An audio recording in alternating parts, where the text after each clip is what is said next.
think I was 18. She was 19. We met at my first job, which was working at the movie theater. We were co-workers. I guess she liked me for a while. I think a few girls at that place did, but I was a little bit less keen on perceiving that sort of stuff at the time. I kind of was a different person now that I think about it. I worked there for maybe 9 months through the senior year of high school and into the summer.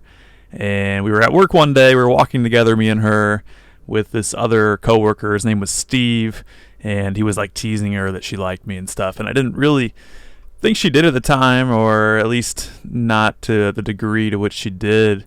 I didn't really think much of it at the time. A day or two later, though, I go swimming with my family, and we dive into the water. I dive into the water with my phone, and I ruin it, and freak out about that for a little while, because I remember I didn't even really want to be there in the first place, but I agreed to go there to appease my family.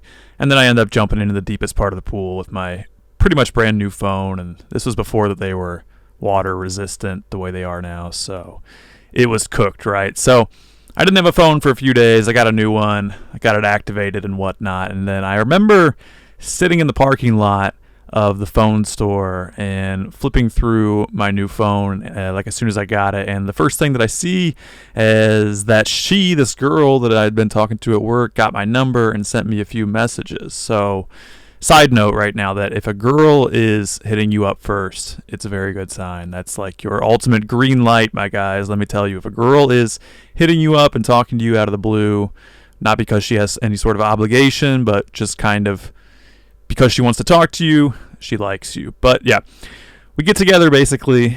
We go out, get some food, we watch a movie. Pretty basic stuff, like first date stuff, right? I'd never really done this stuff before, though, so I had barely dated all through high school. So for me, this stuff was very new and exciting. So I don't know. I don't really want to go through all the specifics of the relationship and everything that happened, but basically we started dating for a little bit and sort of were like this summer fling. That's what she called it. And I fell pretty much completely in love. This was like my first real girlfriend, basically. The first girl that showed me a lot of interest, and the first girl I ever did like anything kind of sexual with. Never went all the way, though, until later, and I'll talk about that too. And yeah, I just felt completely in love, and we'd like watch movies and go to restaurants and hang out at my place, jump on the trampoline, mess around, all that kind of stuff. And it was, yeah, my real first experience with that sort of attachment, that love for somebody. But I remember washing up in the mirror one day, and I just had this thought run across my mind very quickly, just saying like, this is never going to work, right?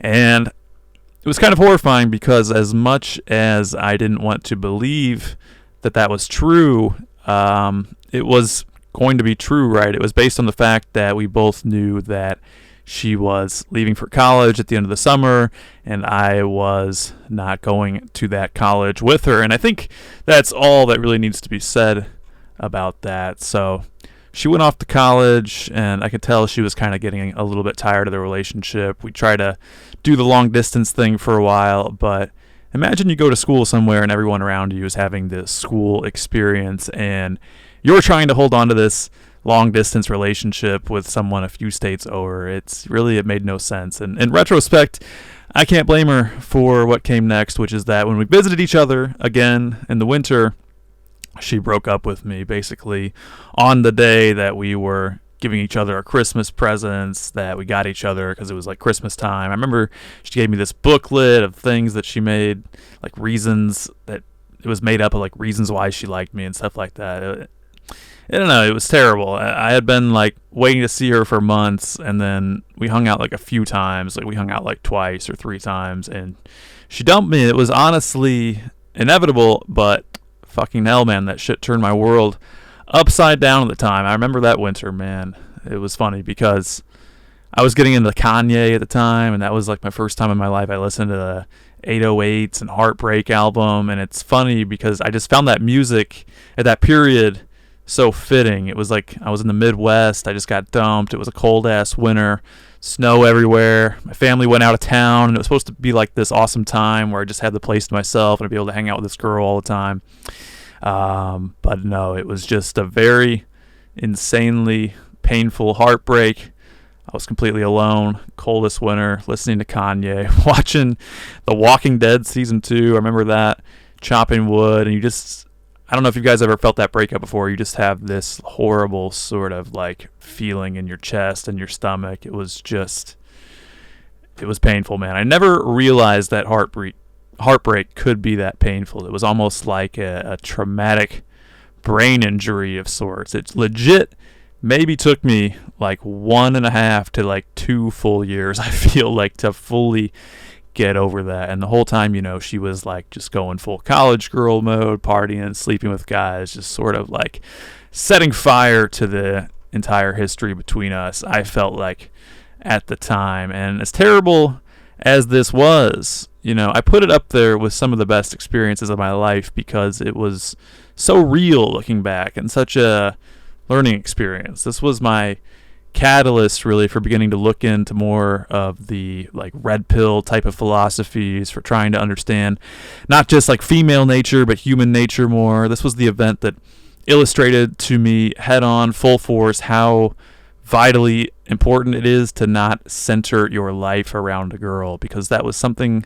that I was doing. It was even something that she like mentioned one time. It was like, after I had fallen in love with her, because I was so unexperienced with that whole feeling and that whole thing at this time, I really did sort of just let everything else go in my life. All I wanted to do was talk with her. All I wanted to do was like be with her. I started to get jealous, possessive during that sort of half a year that we long distance, whenever she wouldn't get back to me in a way like I thought she should have, or like whenever I suspected she was like talking with other people. I learned the incredibly valuable lesson that you cannot do this. You can't center your life around a woman, and that is something that she's going to quickly lose respect for you over. The reason she liked me in the first place is because I was like a different person at that point. I wasn't being pathetic. I wasn't wondering about what she was doing at all. I was just like a man living my life. But yeah, there came a point where I could reflect back on the situation, and I was like, yeah, I completely failed. I completely failed to continue being that interesting guy. I let myself get fully consumed by this relationship. And when push came to shove, I wasn't nearly someone who was worth a long distance relationship with. So it's like I paid the price. I learned the lesson, and a lot of others from that. The pain was the catalyst for a lot of big changes in my life, and sort of, kind of one of the things that got me into self-improvement altogether, although that was probably like an amalgamation of different things. But it really made me realize that there are dynamics behind dating and attraction that extend beyond like, oh, she should just love me for me, and this is my soulmate and all that stuff. She should love you for you, but you need to be something worth loving in a way. So I learned some degree of the darker red pill philosophies were true, and as time went on, I ignored her more, and she would start to like reach out more. And at first I'd kind of like take the bait and reach back out, and she'd be like, oh, okay, he's still a bitch, whatever, and she'd kind of pull back away. But there was one night that she was hitting me up, and she was texting me, and she wanted me to come visit her, and I'll still remember this moment because I was like, maybe, at some point I just wrote to her like, I'm kind of busy at the moment. And when she got that text, she literally started calling me. Like, I could sense the urgency from her. I could tell this shit was driving her crazy, that I was ignoring her for the first time.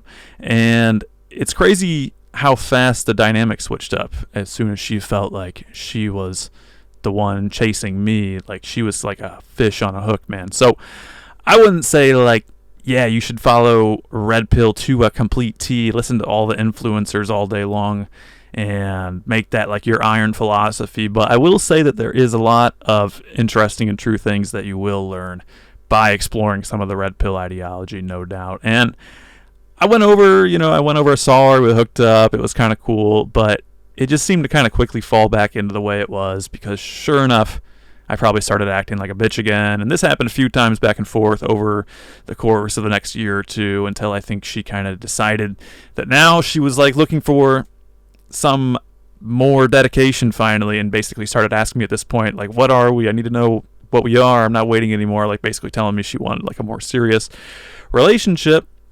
And the sad thing was that at this point, I wasn't interested in a serious relationship with her anymore. I think I saw her as like a bit damaged at this point. I know it sounds bad, but it's like we had this beautiful love at the beginning, but then after that, it's like she went off to school, she fucked around with all these other people, and I just thought, even at that time, I just had this sense of like, I'm getting a raw deal here. Like I wanted her before, like when we were both a little more youthful, a little bit more inexperienced, right? Now she goes off, she sleeps with a bunch of other people. Now she realizes that that's not all it's made out to be. Now she just, she wants me back, and it's like, I can't. It's like, that's just doesn't seem like justice for me. Like, why should I take you back now after you've decided to just throw things away, go be with other people? And it really wasn't her fault. It was just what happened, but I didn't want her for a serious relationship after that. And that was kind of the end of it. Sort of that classic red pill story, honestly, where you get that first taste of how painful love can be, and you realize that if you want to avoid that kind of situation, that you better not let yourself be like such a pussy, right? You better not revolve your life around a girl to that degree and not have any attractive traits that would make her want to stay with you. You better be on your own mission and make your character like a strong, interesting character. It was, I don't regret any of it. I'm happy we met. I wish her nothing but the best. This was like over a decade ago at this point. She taught me a lot. And yeah, at the end of the day, it was a formative part of my life that I wouldn't trade for anything.